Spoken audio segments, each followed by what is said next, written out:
Magnéliseoirfort.fr. Sud Radio, 16h-17h, c'est votre avenir. Trina Magdine. Et de retour sur Sud Radio pour la dernière partie de C'est votre avenir. Restez bien avec nous puisque dans une petite dizaine de minutes, vous avez rendez-vous avec Christophe Bordet et toute son équipe des Vraies Voix. Et d'ici là, on souhaite la bienvenue à notre dernière auditrice du jour, c'est Madi. Bonjour Madi. Bonjour Trina, bonjour Bruno Denis. Bonjour Madi. Quelle voix Merci de me recevoir. enjouée. Donc vous avez découvert un secret de famille, on peut dire ? Oui, c'est ça. Je suis le fruit d'un secret de famille. Oui. Alors racontez-nous tout.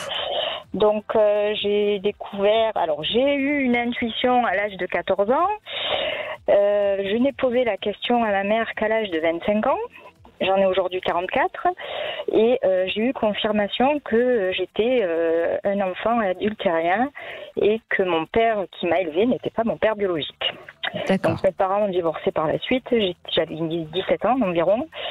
Et aujourd'hui, ce mensonge me pèse et j'ai un besoin de vérité et je souhaiterais révéler moi à mon frère avec ma mère la vérité et par la suite ma mère informera mon père parce que j'ai aucune relation avec lui aujourd'hui. Voilà.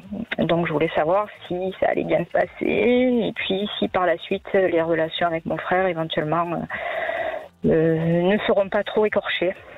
Parce que pour l'instant, elles sont comment les relations avec votre frère ?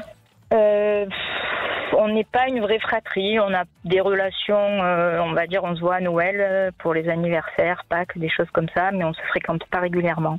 Et là, vous avez prévu une date pour lui annoncer, il me semble. Hein ? Oui, tout à fait. Dans 8 jours, c'est ça ?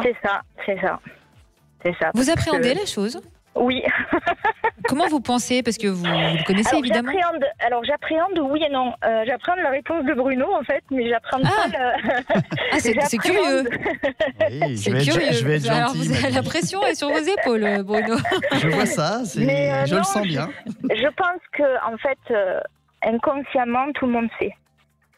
Ah, même voilà. lui. Même lui. Et je pense que mon père, inconsciemment, le sait aussi, parce que j'ai le souvenir de mon père qui me disait « Mais à qui tu ressembles à personne. » Et je suis tellement différente de mon frère, même dans la pensée, que je pense qu'il se doute de quelque chose. En tout cas, il a posé quelques questions à ma mère très récemment.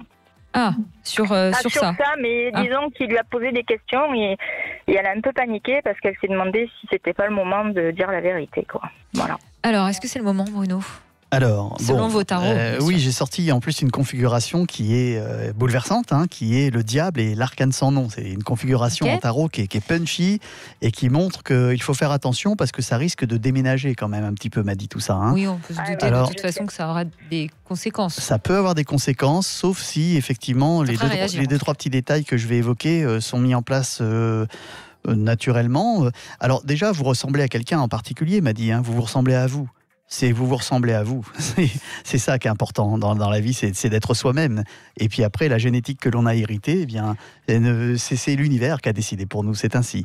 Je pense que vous pouvez effectivement communiquer à une condition, des conditions. Premièrement, que votre maman soit d'accord avec ça et que votre père adoptif soit tenu au courant par elle-même, si vous voulez. Ça, il y a un travail que votre mère doit effectuer, c'est-à-dire qu'elle doit assumer. Après... lorsque vous êtes né, elle a rencontré ce monsieur alors qu'elle était en couple avec l'homme qui vous a élevé, je suppose.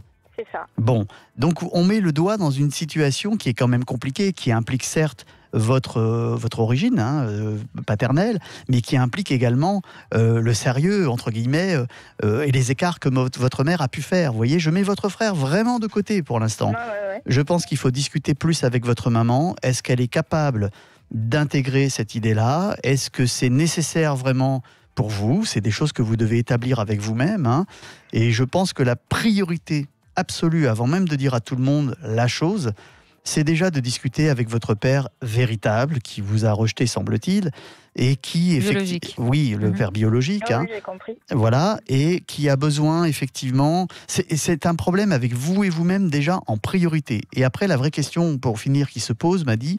Est-ce que vous faites ça pour avoir une reconnaissance dans la famille, une place dans la famille, alors que je trouve que vous en avez déjà une, ou est-ce que c'est pour vous une façon, psychologiquement, d'exister encore plus fortement? C'est des questions que vous devez vous poser. Non, en fait, c'est un besoin de vérité parce que ça me pèse. C'est normal. Oui, mais voilà. Cette vérité, me pèse. Je la comprends, cette vérité, mais on n'est pas dans le scénario où vos parents vous disent, tu sais, on doit te parler, on t'a adopté. Là, on est dans un scénario où vous allez dire, voilà, je suis la fille d'un autre homme parce que ma mère a trompé son copain. En fait, ce que je ressens, c'est qu'aujourd'hui, je suis comme un arbre déraciné, d'une partie. J'ai besoin de pouvoir... pas retrouver ses racines, mais en tout cas de savoir un peu d'où je viens. Mais pour avoir cette légitimité de le faire, j'ai besoin de dire la vérité. Je ne veux pas encore mentir et le faire dans le dos de ma famille, quelque part. J'ai besoin que tout soit clair d'un côté pour pouvoir entreprendre ça.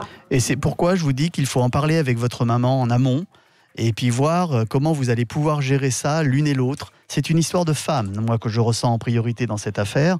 Avant même qu'il y ait une histoire d'homme, si vous voulez. Votre frère, c'est secondaire. Je pense que tout le monde sent qu'il y a un secret de famille. Mais je pense que pour que ce soit un secret de famille révélé dans des bonnes conditions, il faut discuter avec votre mère. Vous avez évoqué... C'est ce qu'on fait depuis quelques semaines déjà, c'est ce qu'on fait pas mal. Voilà, il faut vraiment qu'elle soit d'accord pour ça. Parce que là, Trina l'a évoqué dans sa présentation, vous voulez effectivement mettre au grand jour cette histoire dans quelques semaines. Là, voilà. Donc, 8 jours. Il faut vraiment que les choses soient très très claires. Après, est-ce que votre frère le prendrait bien ? Oui. Est-ce que votre père, qui vous a élevé, vous savez ce qu'on dit en psychologie, le vrai père, c'est celui qui élève. Tout à fait. Eh bien, est-ce qu'il va bien le prendre ? Je pense que quelque part, il y a déjà des non-dits dans le couple qui sont là depuis votre naissance, de toute façon. Mais assurez-vous bien auprès de votre mère que ce soit bien calé, cette histoire-là. Et on vous souhaite bon courage, évidemment, pour ça. N'hésitez pas à nous tenir informés de la suite, Maddy. Merci, Maddy. C'est gentil. Merci à vous d'avoir été avec nous. Bruno, on va maintenant s'intéresser à un mystère qui fait froid dans le dos. Ah bon ? Ah si, mais si. Le mystère des stigmates. Les stigmates. Qu'est-ce que c'est ?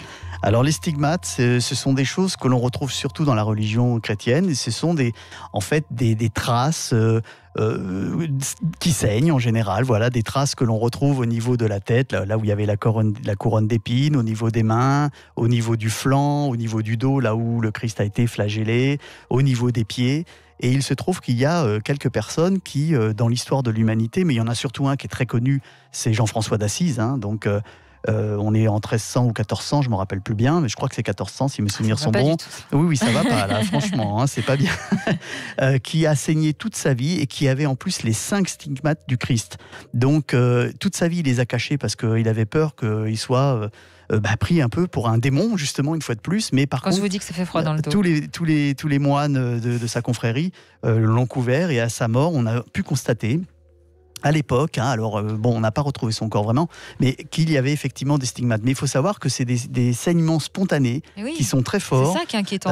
On a eu des cas aussi de saintes, de personnes béatifiées qui ont saigné toute leur vie, qui étaient allongées dans des lits, etc. Alors, dans, la médecine, on parle de stigmates psychologiques, si vous voulez, c'est-à-dire des manifestations psychologiques, voire psychiatriques, qui amèneraient ces stigmates-là. Mais il y a quand même de grands mystères. Et je voulais vous raconter un mystère quant aux stigmates qui est encore, à mon avis, plus intéressant.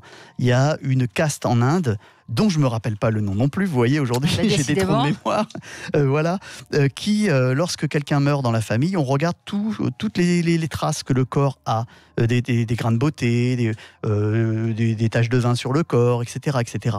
Et on consigne ça. Et à l'autre bout de l'Inde, quand il y a un nouveau-né qui arrive au monde, on regarde sur son corps toutes les stigmates qui apparaissent, et si elles sont concordantes avec quelqu'un qui vient de décéder, le nouveau-né a de facto une famille virtuelle, un grand-oncle, une grande-tante, etc., qui sera automatiquement de la famille du défunt.